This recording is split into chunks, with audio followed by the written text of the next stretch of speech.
Bom dia, pessoal. Tudo bem? Espero que sim. Aquela força, hein? Aquela força, pessoal. Satisfação, como sempre, encontrar vocês. E aí, gente? E a Copa, hein? E a Copa? Será? Bota fé? Tá 100% garantido? O seu professor aqui tá receoso. Hoje é segunda-feira que nós estamos gravando essa aula. Quarta-feira que vem o jogo do Brasil contra a Escócia. Só quero ver. Sempre com o pé atrás. Mas o importante de tudo isso, pessoal, de Copa, de jogo, é isso. Vai, Corinthians. Esse é o principal. Me perdoa os alunos de outros times, tá certo? Vocês conhecem o professor, tá bom? Muito bem, pessoal. Na aula passada nós comentamos a respeito do Hantavírus, demos a introdução, o início, que seria Hantavírus 1. Falamos a respeito de forma geral, que seria o Hantavírus, a sua classificação. Falamos de forma geral, pessoal, em termos de contágio, né? E eu falei de transmissão também. E hoje nós vamos pegar a rabiola da transmissão para a gente entrar diretamente no foco principal, né? Aquilo que interessa para a gente, tá certo? No final do túnel, que seria o Hantavírus antes. Tá bom? Ok? Muito que bem. Então vamos lá, gente. Vamos lembrar um pouquinho do que nós falamos na aula passada. Começando a aula de Hantavírus 2, Hantavírus 2 agora. Muito bem. Gente, Hantavírus 2. Andes. O nosso foco é Andes. Tá certo? Estritamente, pessoal, endêmico à América do Sul. Argentina, Chile, por aí. Tá? E só para lembrar o gênero, pessoal, nós temos lá então o gênero Orthohanthavirus andino, tá certo? De família Hantaviridae, certo? Isso é uma classificação biológica que é bom a gente saber, tá certo? Ainda mais você que vai fazer Enem, que vai fazer vestibular, tá certo? Que está se preparando aí. Muito bem. Finalzinho da transmissão, pessoal. Principalmente os roedores que habitam Argentina, Chile, tá? De nome esquisito esses roedores. Já encontraram muitos vírus dentro deles, são portadores, por exemplo, rato de arroz, tá certo? Pigmeu de cauda longa. Rato de arroz e pigmeu de cauda longa? É exato, esse aí é transmissor. E temos um outro também nessa região da Argentina, do Chile, por ali, que seria então o rato de campo de pelos longos. São duas espécies de roedores que transmitem o Andes, tá bom?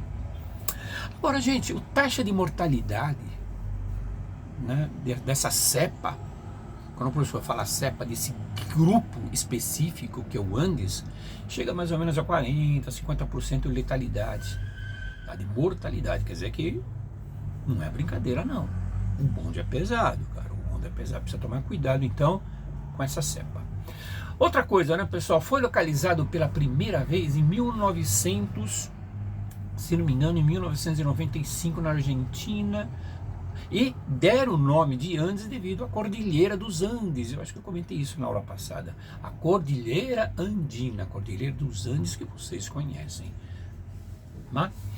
E foi localizado nessa época, nesse ano, nessa região, mais de 100 casos registrados de HPS, Síndrome Pulmonar, tá, por Hantavírus.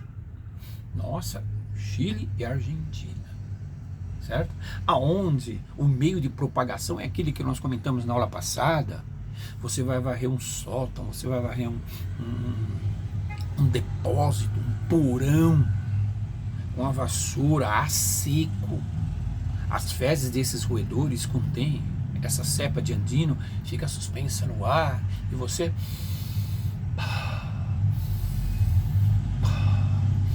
inala por vias aéreas, tá certo? Esse pó, esse spray, através da urina também, pelas fezes do roedor. E outra coisa, né, pessoal?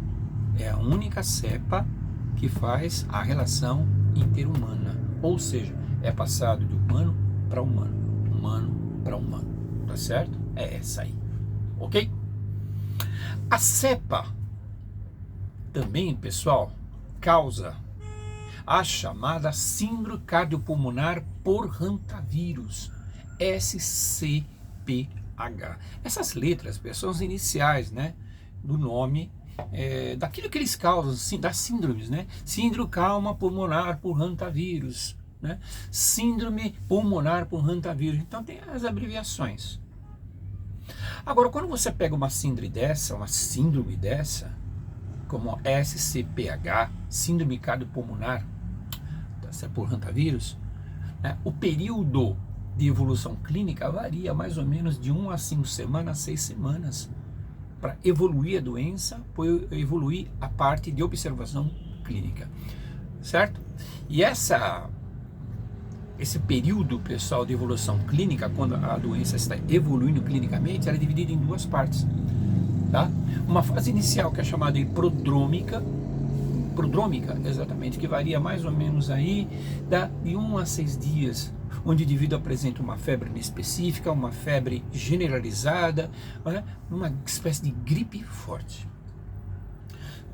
O outro, pessoal, a outra fase, que seria a fase já mais cardiopulmonar, né? Forte, grave, de forma abrupta, rapidamente, tá certo? Nessa em poucas horas, tá certo? Então essas duas fases fazem parte então da evolução clínica da síndrome cardiopulmonar por hantavirus, que seria SCPH, tá bom? Muito que bem. Agora, gente, existe tratamento para o ANDS? Não tem tratamento para o ANDS. Não existe vacina, não existe antibiótico, não existe antiviral para o tratamento dele, tá certo? Para essa cepa. É terrível, cara. É terrível, meus queridos. Terrível. Hã? O que você falou? Beber água? Ah, não vai beber água agora, né? Hã? Banheiro? Ah, não vai no banheiro agora, né, pessoal? Pelo amor de Deus, né? Tá certo? Rapidinho? Ah, aguenta aí. Você não pode perder 1 minuto da nossa aula, ok? A presença do seu professor. Tá bom, cabelo? A barba tá boa, bigode. Então podemos continuar? Podemos. Agora, precisa tomar um cuidado, pessoal, quando o indivíduo apresenta essa cepa. Uma série de cuidados. Desde a UTI, desde o contato de pessoa para pessoa, tá? Uso de equipamentos. Quer ver, por exemplo? Olha lá. Precisa tomar cuidado, pessoal, com a parte de suporte. Em UTI. Tá certo? Isso é muito importante. A parte de suporte é necessário, tá? Para manter o estado do doente, para manter em equilíbrio o doente de várias formas. Então precisa ser internado na unidade de terapia intensiva, que seria UTI. Precisa. Segundo, o suporte ventilatório. Ventilação pulmonar é muito importante, já que é uma síndrome cardiopulmonar, precisa de uma ventilação muito boa, tá? Cardiopulmonar, né? Uma tal de oxigenoterapia e intubação, às vezes precisa. Tudo isso para ventilação melhor das vias aéreas e pulmão.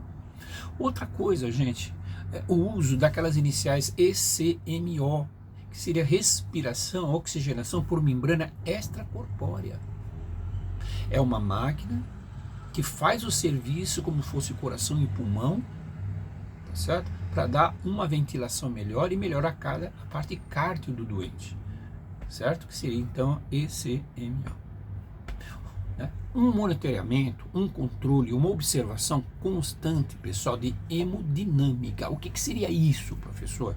Um controle de fluidos importantes na veia, na parte circulatória, constante, para manter cuidadosamente, manter com responsabilidade uma pressão elevada. Você sabe que a pressão alta não faz bem, mas um controle rigoroso dessa pressão em observação, para não atacar os pulmões e acúmulo de líquidos nos próprios pulmões.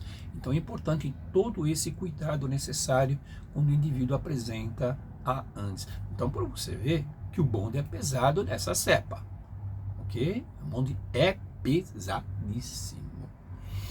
Agora vamos falar um pouquinho de profilaxia, de como evitar essa cepa propriamente dita, né? Cuidados com o ambiente. Isso o professor já falou um monte de vezes. certo?